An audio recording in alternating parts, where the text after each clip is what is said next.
ইবাদতের বসন্তকাল। কিতাবের ভাষায়, শরীর ভাষায় কেউ কেউ এটাকে বলেছেন ইবাদতের বসন্তকাল,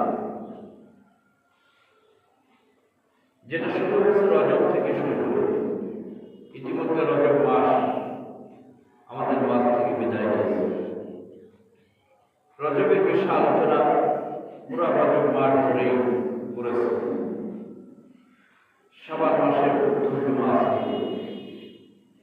রজব মাস শুরু হয়েছে, হতে হতেই শাবান মাস হয়ে আসে।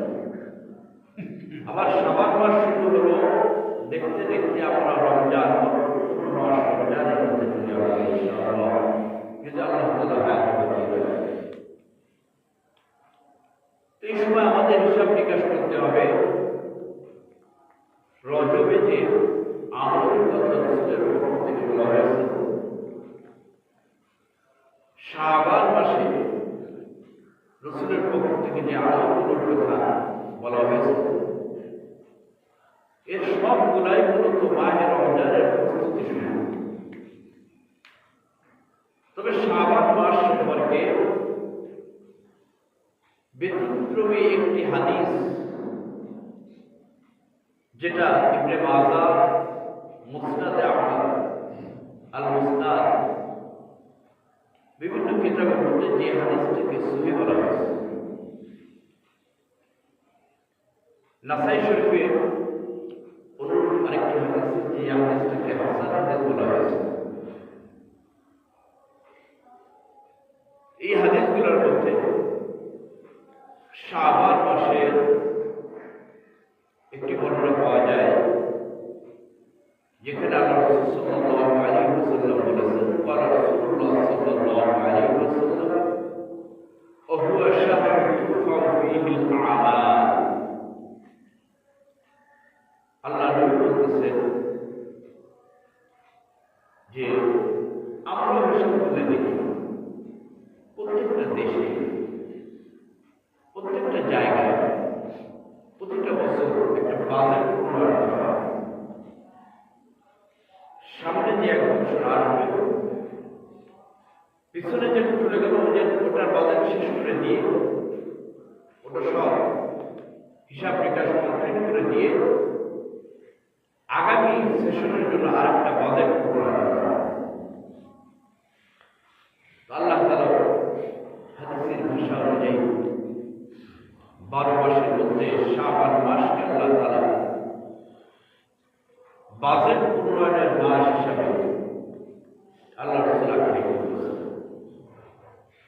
নাসাই শরীফের হাদিস হাসান, যেটা আল্লাহ রাসূল সাল্লাল্লাহু আলাইহি ওয়াসাল্লাম বলেছেন, ক্বালা রাসূলুল্লাহ সাল্লাল্লাহু আলাইহি ওয়াসাল্লাম ওয়া হুয়া শাহরুন তুরফাউ ফীহি আল-আমাল ইলা রাব্বিল আলামিন فأحب أن يرفع عملي أنا صائم। আল্লাহ নবী সাল্লাল্লাহু আলাইহি ওয়াসাল্লাম বলতেছেন, শাবান মাসটা এমন মাস যে মাসে আল্লাহ তাআলা মানুষের সমস্ত আমলগুলোকে উঠায় নিয়ে যান। বিগত একটা বছর বান্দা কি আমল করেছে, কতটুকু আমল করেছে, সব আমলনামাগুলো আল্লাহ তাআলা, বাৎসরিক আমলনামাগুলো আল্লাহ তাআলা আসমানে উঠায় নিয়ে যান। তাওহীদুল আমাল ইলা রাব্বিল আলামিন ফাউহিব্বু আন ইয়ারফা আমালি ওয়া আনা সাইম।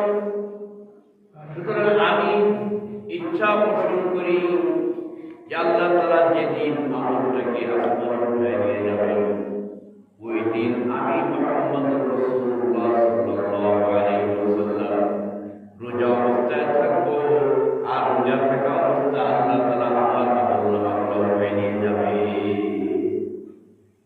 এটা শাবান মাসের এই হাদিসটা রাসূল থেকে পাওয়া যায়।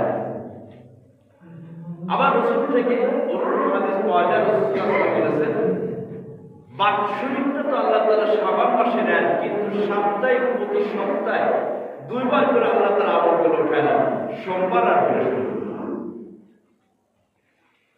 এখানে রাসূল বলেছেন, সহিহ হাদিস,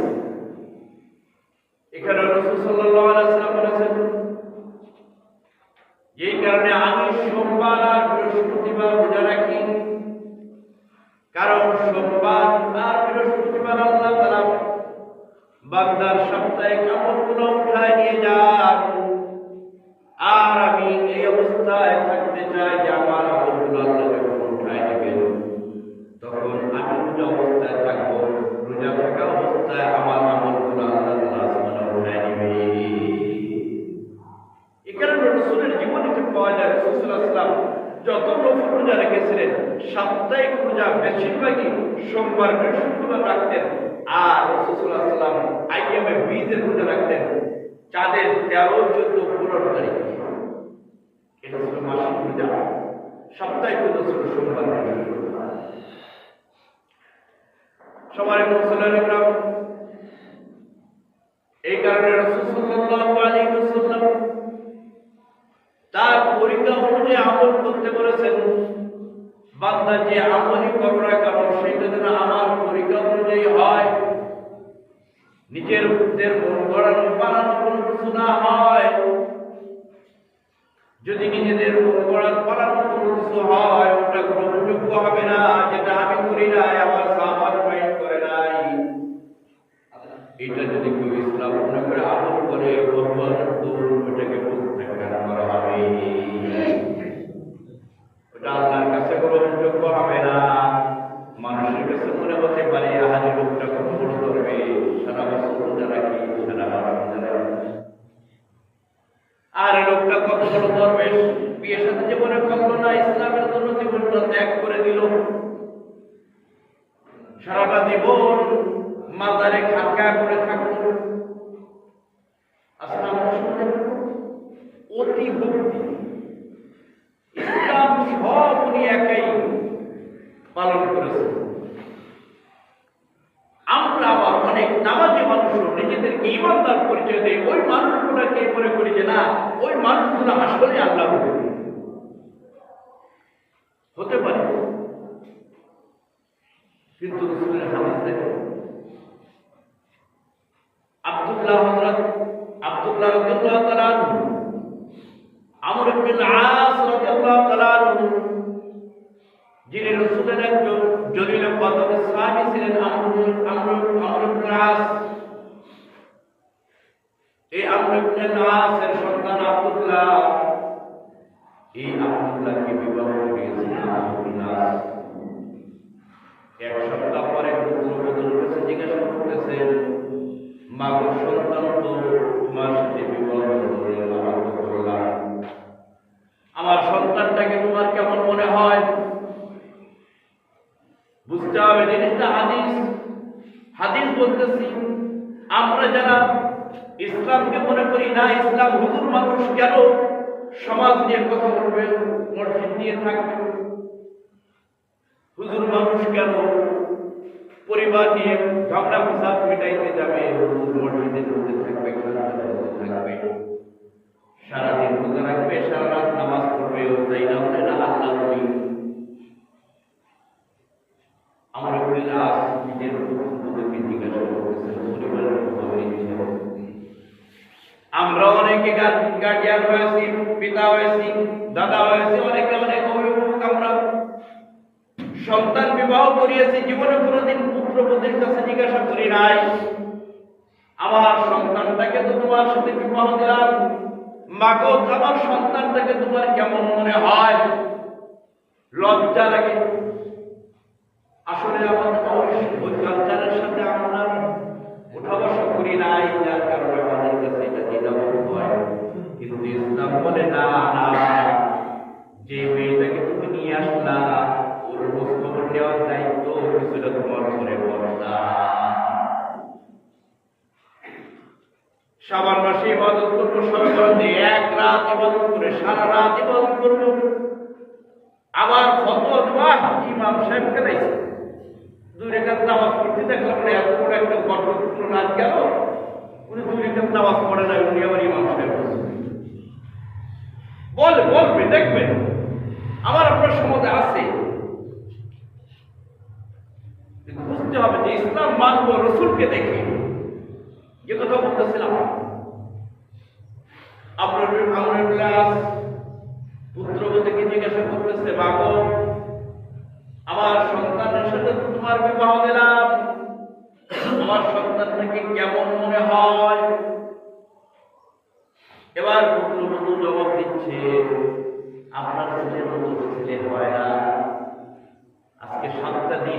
করে আসছে, সারা রাত নামাজ পড়ে সারাদিন রোজা রাখে।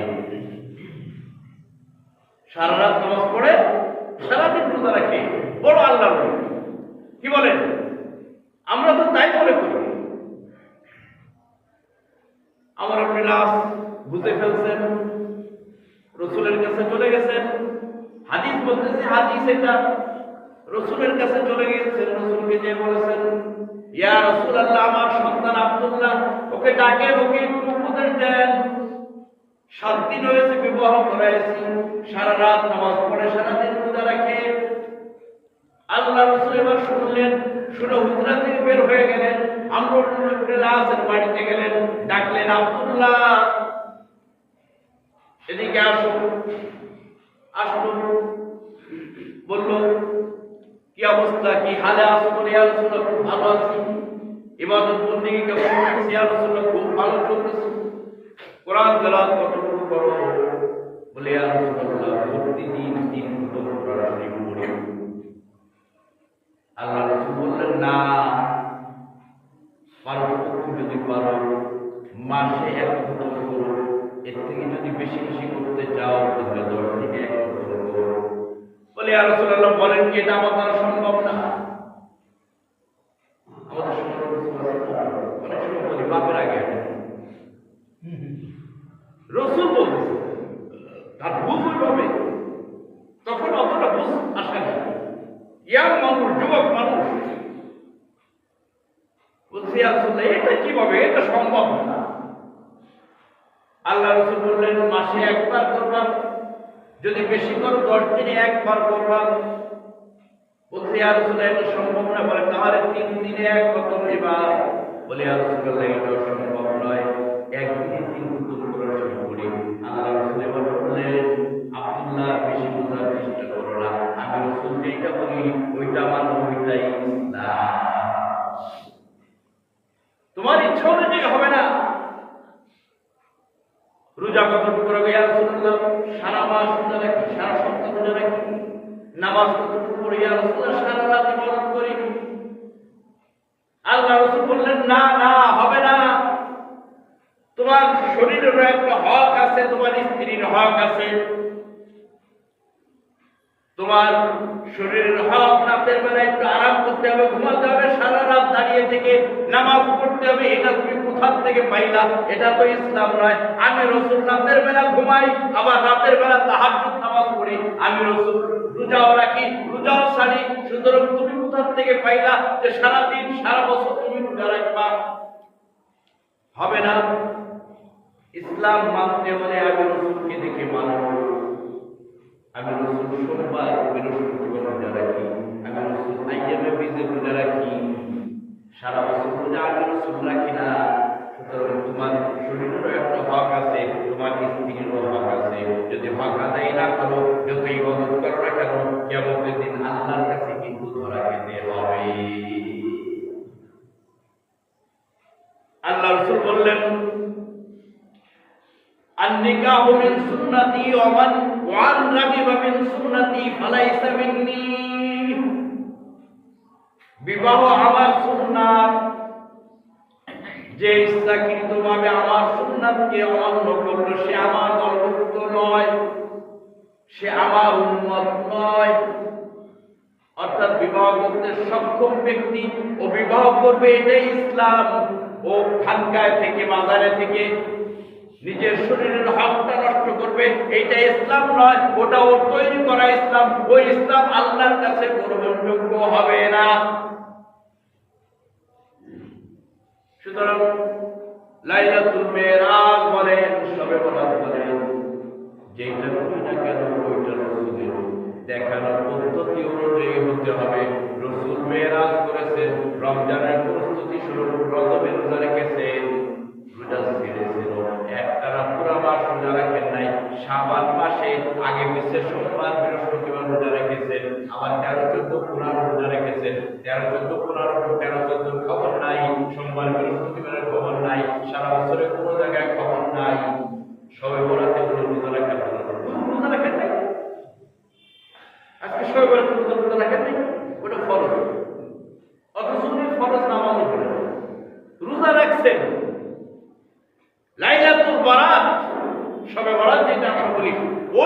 ইবাদতের জন্য আসছেন, তাও ঈশার নামাজ জামাত হয়ে যাওয়ার পরে আসছে। এই মুসলমান আমাদের সমাজে নাই, অসম্ভব অসম্ভব। বলবেন যে ঈশার নামাজ না, ওইটা পড়ার সুযোগ হয়ে যাবে, কিসের নামাজ পড়তে, বরাতের নামাজ পড়তে গেছে। বরাতের নামাজ কি?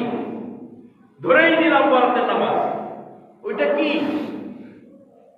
ওইটা তো মুস্তাহাব, ওটা বড় নফল, অতিরিক্ত।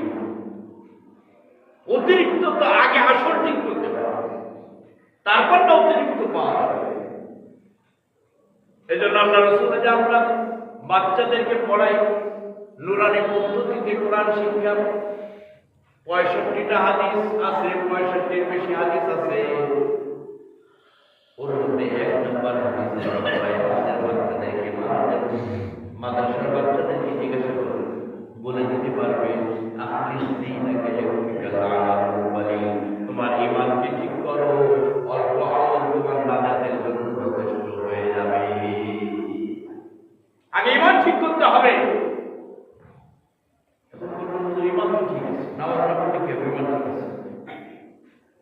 যেখানে আল্লাহ রাসূল বললেন বাইনাল কুফরি ওয়াল ঈমান তারকুস সালাত, নামাজের মতো একটা গুরুত্বপূর্ণ ইবাদত যেটা আল্লাহ তাআলা আরশে আজিমে নিয়ে মেরাজের রাতে আল্লাহ তাআলাকে উপহার দিলেন আর বলে দিলেন 50 ওয়াক্ত নামাজ দিয়েছিলেন। লম্বা কাহিনী আমরা সবাই ওদের মধ্যে শুনি, চোখের পানি ছাড়া। অসুবিধা কিছু মানুষ খালি অসুবিধা রাত 12টা 1টা বেজে গেছে, হুজুর বলে শেষ করি, ওনার দোষের খেলা ওনার করে, মানে সারা রাত মনে ওনার সমস্যা নাই। কারণ উনি তো ফজরের নামাজের আগে আজান হওয়ার আগে বাড়িতে শোবেন আর 11টার সময় উনি দোষের খেলা বলুন আরাম করেন। এই যে চিন্তার বক্সটা মানুষ না মেয়েরাজের কাহিনী শুনে আর চোখের পানি ছেড়ে কাঁদতে কাঁদতে বাড়ি আসে, চোখ লাভ হয়ে যায়। আরে কি দোয়া করছে রে আজকে,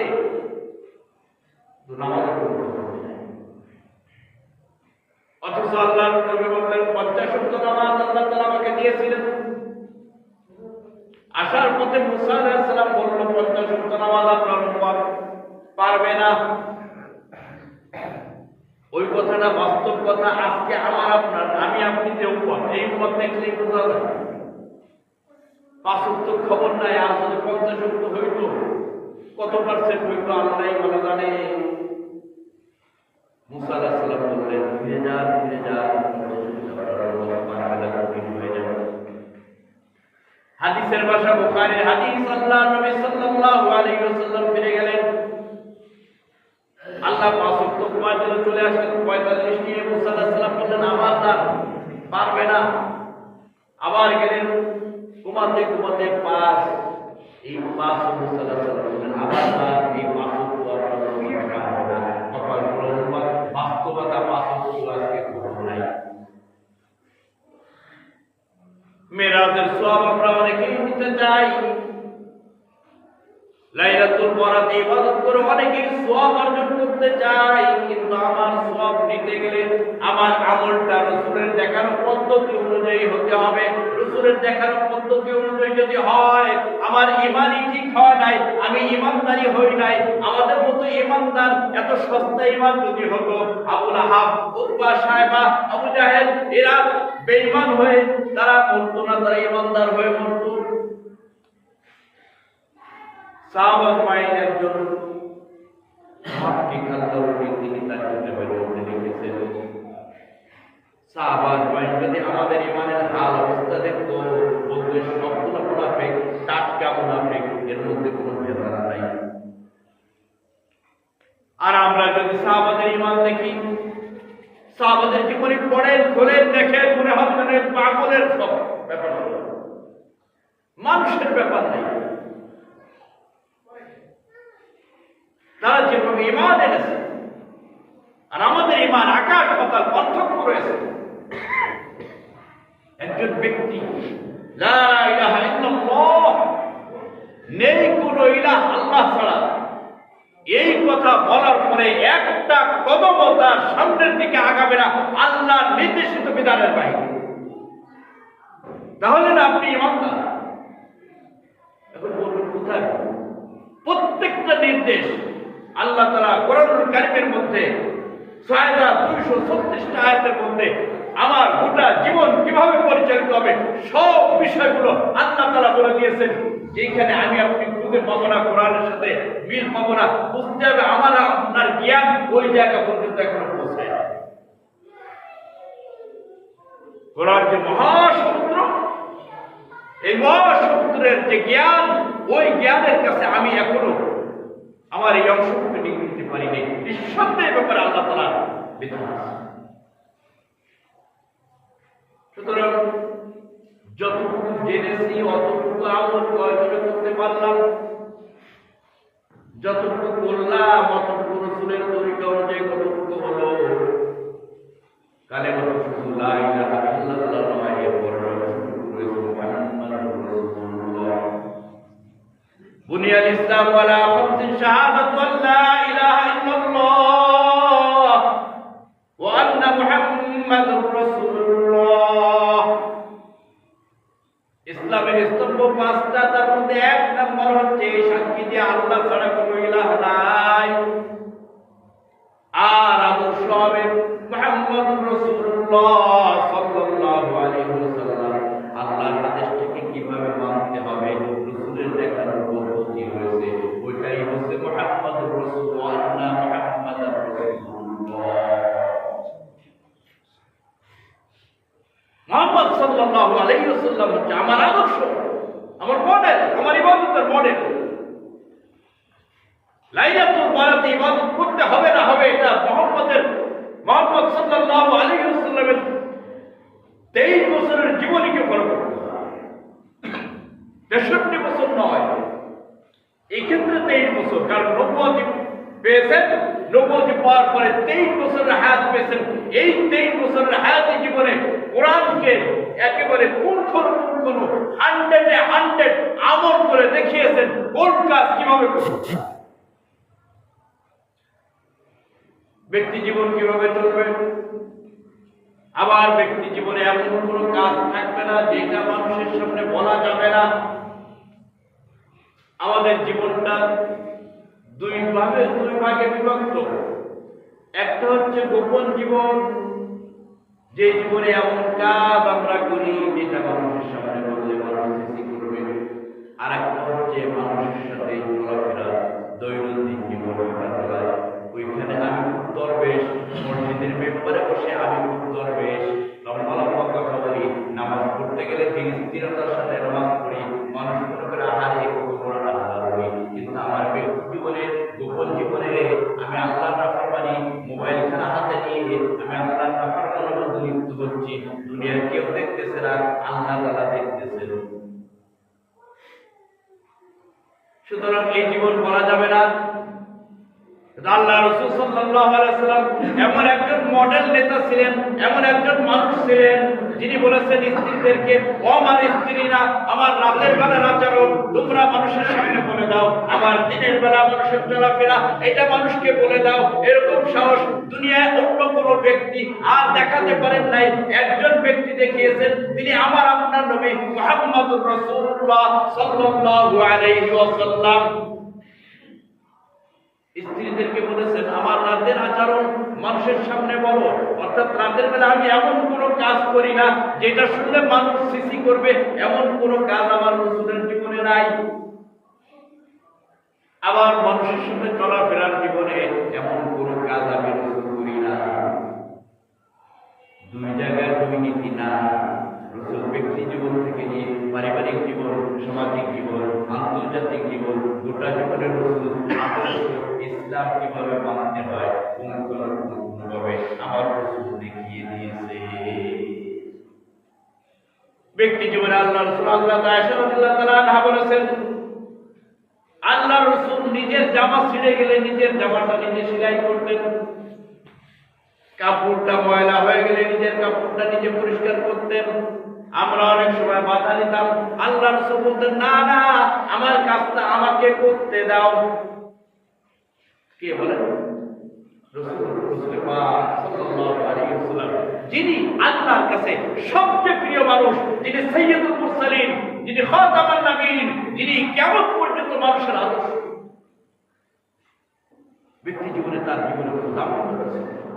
নিজের কাজ নিজে করতেন। আমরা তো আমাদের এমন এমন কাজ আছে, হ্যাঁ এই কাজটা আমি করবো, দেখতে কেমন দেখা যায়।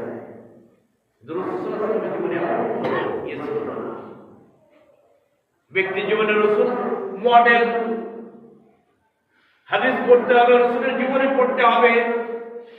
রসুলের স্ত্রীরা বলেছেন রসুল সাল্লাল্লাহু আলাইহি ওয়াসাল্লাম কিভাবে ব্যক্তি জীবনে, পারিবারিক জীবনে স্ত্রীদের সাথে কিভাবে ব্যবহার করতেন। আমরা এই ক্ষেত্রেও আমরা রসুলকে মডেল বানাতে পারি নাই। আমরা আমাদের স্ত্রীদের সাথে, আমাদের সন্তানদের সাথে কিভাবে ব্যবহার করতে হবে, তাদের সাথে আমাদের আচরণটা কিভাবে কেমন হবে, এই শিক্ষা আমরা সন্তানদেরকে দেই না। সন্তানরাও ওই শিক্ষায় শিক্ষিত হয় না, যার কারণে বাপ বেটা সম্পর্কটা দাওয়াত হয়ে যায়। সন্তান বাপকে হত্যা করে। ওমর রাদিয়াল্লাহু আনহুকে যখন ওমর রাদিয়াল্লাহু আনহুর কাছে বিচার নিয়ে আসছে, বিচার, আমার সন্তান আমার কথা শুনে না, বিচার করেন। সন্তানকে ডেকেছে, সন্তান বলেছে আমার পিতা আমাকে শিক্ষা দেয় নাই পিতার সাথে কিভাবে ব্যবহার করতে হবে। ওমর রাদিয়াল্লাহু আনহু বললেন জবাব দাও, এবার বিচার তো নিয়ে আসছো, বিচার এবার কাজটা করতে হবে। সন্তানেরটা করবো না তোমারটা করবো। আমরা অনেক সময় সন্তানদেরকে মনে করি এই শিক্ষা করে ভিক্ষা করা ছাড়া উপায় থাকবে না। এই শিক্ষা শিক্ষিত করে লাভটা কি? দুনিয়ার শিক্ষা শিক্ষিত করলে ইঞ্জিনিয়ার হবে, ডাক্তার হবে। আর খোঁজ দিয়ে দেখেন সমাজের মধ্যে এই যে বৃদ্ধাশ্রম বলেন, এই বৃদ্ধাশ্রমে যারা আছে ম্যাক্সিমামে শিক্ষিত লোকের, শিক্ষিত পিতামাতার সন্তানেরা তার পিতামাতাকে ওই বৃদ্ধাশ্রমে রেখে আসে।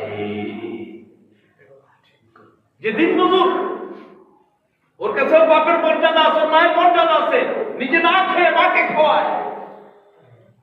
কিন্তু দেশের অসংখ্য ডাক্তার, অসংখ্য প্রফেসর, অসংখ্য ইঞ্জিনিয়ার যারা তার পিতামাতাকে বৃদ্ধ বয়সে স্ত্রীর যন্ত্রণায় বৃদ্ধাশ্রমে রেখে আসছে, অসংখ্য লোকই আছে। দোষ আমি আর আপনি, কপাল আমি আর আপনি পুড়িয়েছি। ওই সন্তানকে শিক্ষা দেয় নাই যে পিতামাতার মর্যাদাটা কি। ইসলাম শিখতে হবে সময় শেষ হয়েছে। যে কথা বলতেছিলাম যে শবে বরাত বলেন, শবে মিলাদ বলেন, আর যাই বলেন না কেন, এই আমলটা হবে, মডেল হবে রাসূল পাক সাল্লাল্লাহু আলাইহি ওয়াসাল্লাম। এই শবে বরাতের যে শিক্ষা, তার মধ্যে রাসূল সাল্লাল্লাহু আলাইহি ওয়াসাল্লাম যে হাদিসটা বললেন, মুসনাদ আহমদ ইবনে মাজাহ, দুইটা হাদিস আল্লাহ তাআলা রাসূল সাল্লাল্লাহু আলাইহি ওয়াসাল্লাম বলেছেন, ইন্নাল্লাহা লা ইয়াত্তালিউ ফি লাইলাতিন নিসফি মিন শাবান ফায়াগফিরু লিজামিই খালকিহি ইল্লাল মুশরিক আও মুশাহিন। এটা আমলে আনবো সবাই। এই হাদিসটা শুনে আজকে সিদ্ধান্ত গ্রহণ করবো যে না, এরকম সময় বরাত আমার জীবনে পরিবর্তন নিয়ে আসুক।